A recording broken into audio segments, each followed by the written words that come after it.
Hey, so big topic today. You have time to talk? Try to make it quick. Quick and simple. Let's go.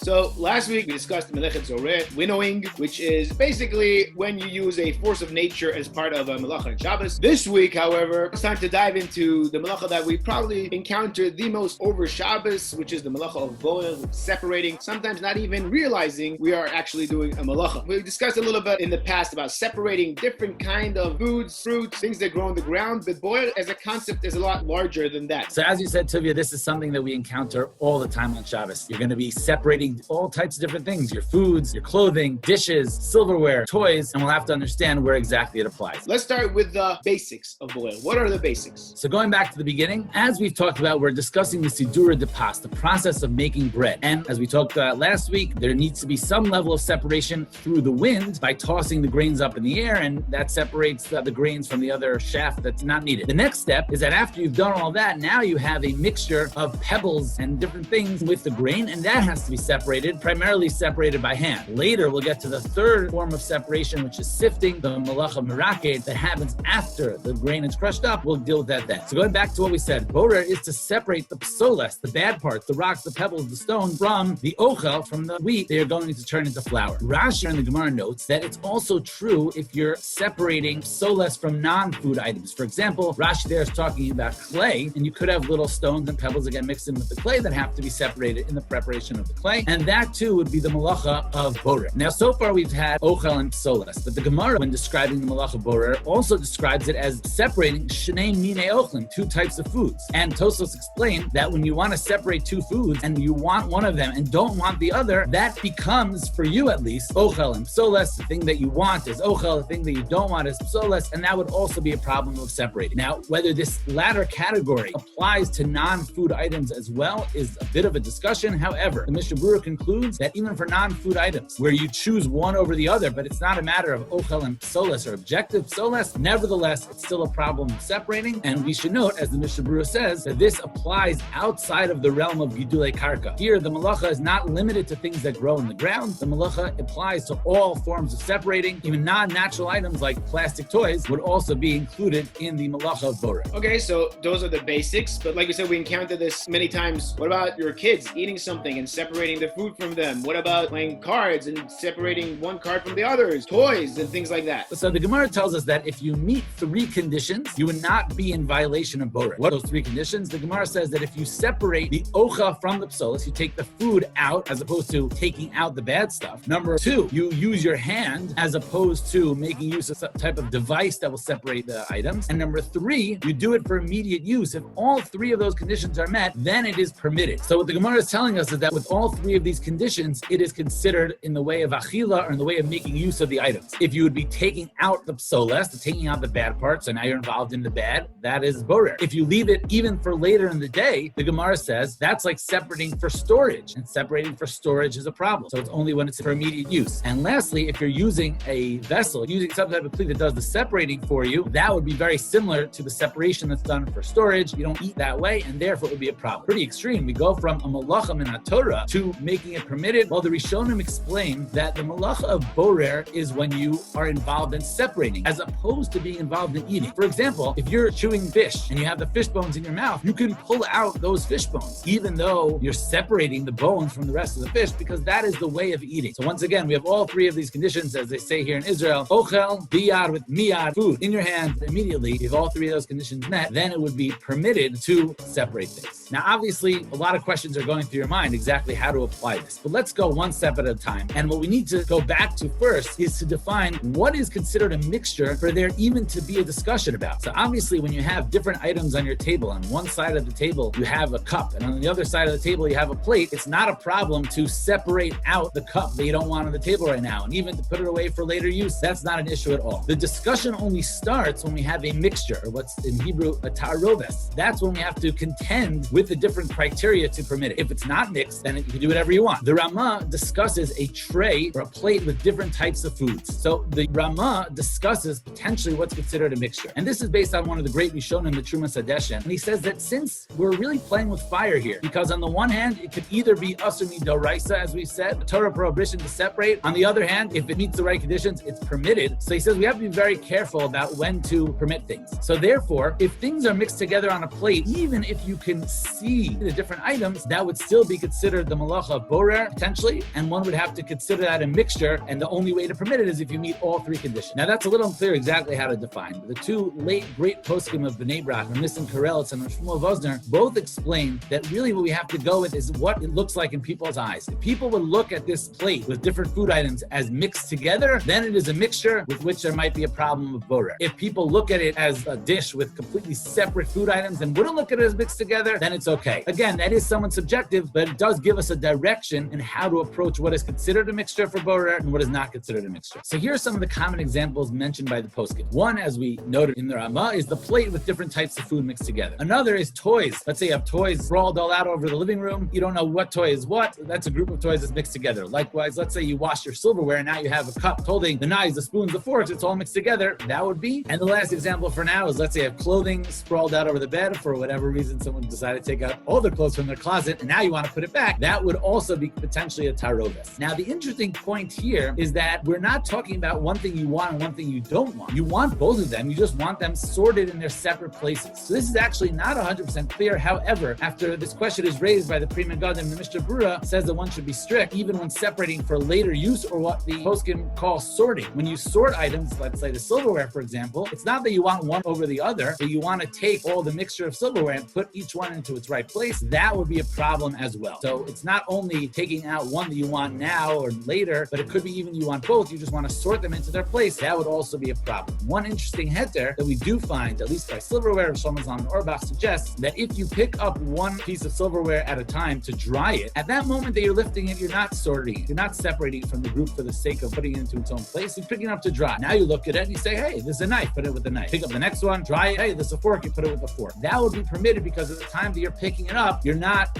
sorting it at that moment. However, if they're already dry and now you want to put them in their proper place, that would be a problem of sorting and the issue of the Melacha of Borah. Great. So like we said, this is just the tip of the iceberg for the Melacha of Borah, for separating. Huge topic, a lot of ramification, touches a lot of different aspects. More things to discuss, like what is considered a mixture? What happens if the parts of the mixture are in different sizes? What happens if you have liquid and solid together mixed? Is that considered a mixture? And even what about peeling fruits from its peels? Would that be considered also separating ochel mipsolet? And how would one go about it over Shabbos? So that we'll continue discussing, please God, next week. Yep, there's a lot to talk about next week. Great. So we're going to continue next week, please God. Forward. Great. For more short and fast-paced talking Torah clips, make sure to check out our YouTube channel.